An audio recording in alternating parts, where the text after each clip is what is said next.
The United States entered the Cold War with the most powerful military machine ever assembled, fresh from crushing two empires across three continents.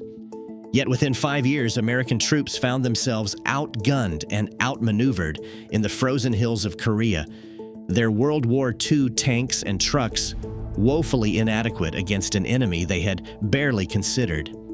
While Washington celebrated nuclear superiority and technological dominance, the grim reality on distant battlefields told a different story. America's ground forces were driving into the atomic age with equipment designed for a war already fading into history. The Iron Curtain rising across Europe in 1947 forced American military planners to confront an uncomfortable reality. The massive wartime production machine had already begun dismantling itself. Factories that once churned out thousands of Sherman tanks every month now sat idle or were converted to civilian production. The Army's vehicle fleet, though vast, consisted primarily of worn World War II equipment designed for a conflict already receding into history. Soviet forces, meanwhile, maintained over 30,000 tanks in Eastern Europe, their T-34 serving as proving grounds for increasingly sophisticated designs. This imbalance seemed manageable until June 19, 1950, when North Korean forces surged across the 38th parallel with armor supplied by the Soviet Union. Korea shattered America's post-war complacency. The M26 Pershing heavy tank rushed into service, struggled against T-34s in mountainous terrain its designers had never envisioned. The M4 Sherman, recalled from reserve stocks, found itself outmatched by newer Soviet equipment. Desperate commanders requisitioned everything available: M39 armored utility vehicles, M19 tank destroyers, and even obsolete M24 Chaffee light tanks. The conflict exposed critical gaps in American mechanized capability. Vehicles designed for European plains floundered in Korean winters, where temperatures plunged to minus 30 degrees Fahrenheit. Supply trucks bogged down on primitive roads. Personnel carriers offered inadequate protection against increasingly lethal anti-tank weapons. The Korean emergency demonstrated that America's next generation of military vehicles would require fundamental reimagining, not mere modification of existing designs. The nuclear age on wheels emerged from a terrifying strategic calculation. The next European war would be fought across battlefields contaminated by tactical atomic weapons. This assumption fundamentally reshaped American vehicle development throughout the 1950s. The M59 armored personnel carrier, introduced in 1954, featured a fully enclosed hull, protecting its 11-man squad from radioactive fallout. The M113 armored personnel carrier followed in 1960, offering amphibious capability and NBC protection systems that filtered contaminated air. Speed became paramount. Planners envisioned rapid mechanized thrusts through irradiated zones before Soviet reinforcements could consolidate defensive positions.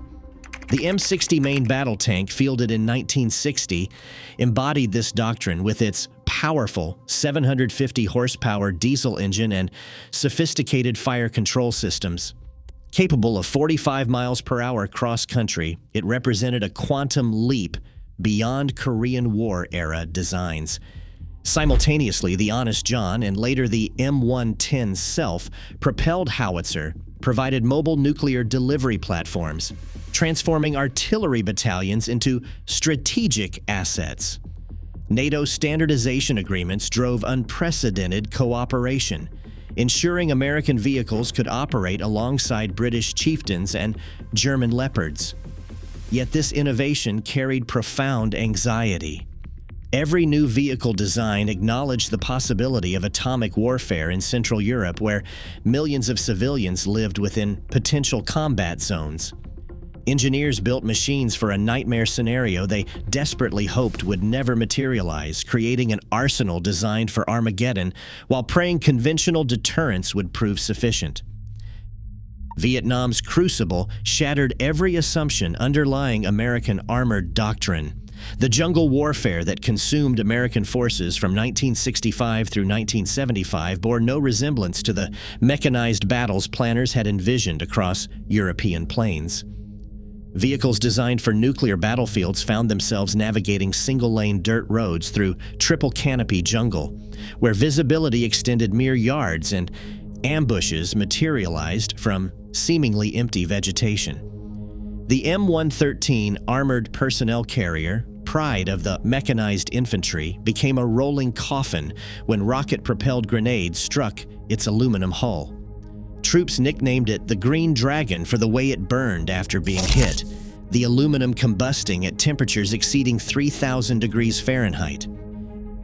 If you are fascinated by military history like this, smash that subscribe button. We have tons more Cold War content coming your way. Hit the bell so you do not miss it. Adaptation became survival. Field modifications transformed standard vehicles into improvised variants never conceived by their designers.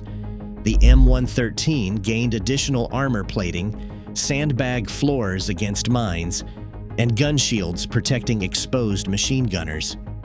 The M48 Patton tank, though effective in open rice paddies, proved too heavy for many Vietnamese bridges and roads.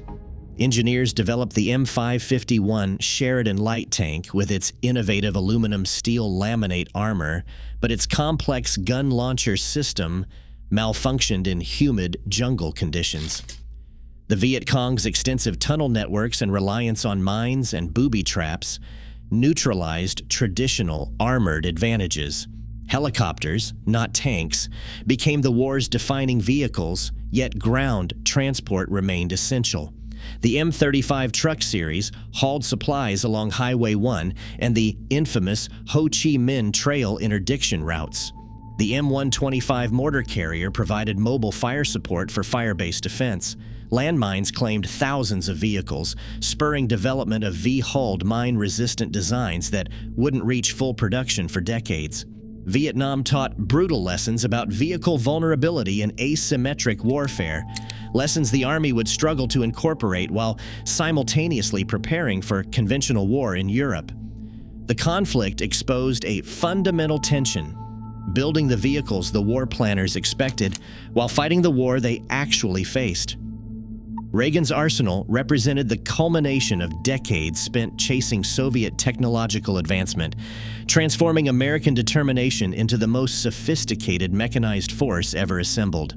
The M1 Abrams main battle tank, entering service in 1980, embodied this revolution. Its 1,500 horsepower gas turbine engine propelled 68 tons of composite armor to speeds exceeding 40 miles per hour, while revolutionary thermal imaging systems allowed crews to engage targets in complete darkness at ranges exceeding 2 miles.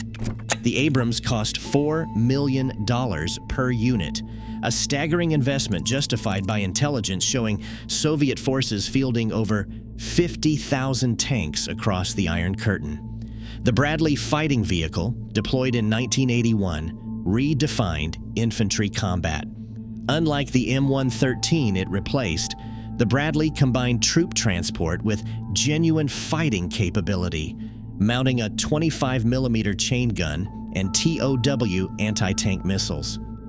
Its aluminum armor, though controversial, provided protection while maintaining tactical mobility. The high-mobility multi-purpose wheeled vehicle, the Humvee, replaced the venerable Jeep in 1983, offering superior payload capacity and modular design accommodating dozens of mission configurations. NATO modernization programs synchronized American vehicle development with Allied forces. The multiple launch rocket system, operational in 1983, provided devastating area saturation fire. Self-propelled artillery like the M109 Paladin brought computerized fire control to mobile gun platforms. Improved Hawk and Patriot missile systems mounted on dedicated vehicles created layered air defense networks. This buildup consumed hundreds of billions of dollars, straining federal budgets while demonstrating American resolve.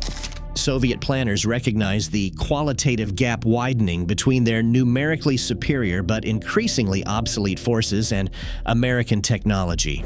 The Reagan-era modernization achieved its strategic purpose before a shot was fired, convincing Soviet leadership that military parity had become economically unsustainable, contributing to the pressures that would ultimately fracture the Warsaw Pact. Victory's machines proved their worth across the deserts of Kuwait and Iraq in 1991, delivering a performance that exceeded even optimistic projections. Operation Desert Storm became the ultimate validation of 4 decades of development. 1. Abrams tanks destroyed Iraqi T-72s at ranges where Soviet-designed vehicles could not even acquire targets. Bradley. Fighting vehicles maneuvered through sandstorms using thermal imaging, while enemy forces remained blind. Apache helicopters, Patriot missile batteries, and Humvees performed flawlessly in conditions that would have crippled earlier generations. The 100-hour ground war demonstrated absolute technological superiority, with coalition forces destroying over 4,000 Iraqi armored vehicles while suffering minimal losses. The Cold War had ended months earlier with the Berlin Wall's fall, yet Desert Storm provided a fitting epilogue. These machines, conceived to counter Soviet armor across European plains, instead dominated a regional conflict, proving their versatility.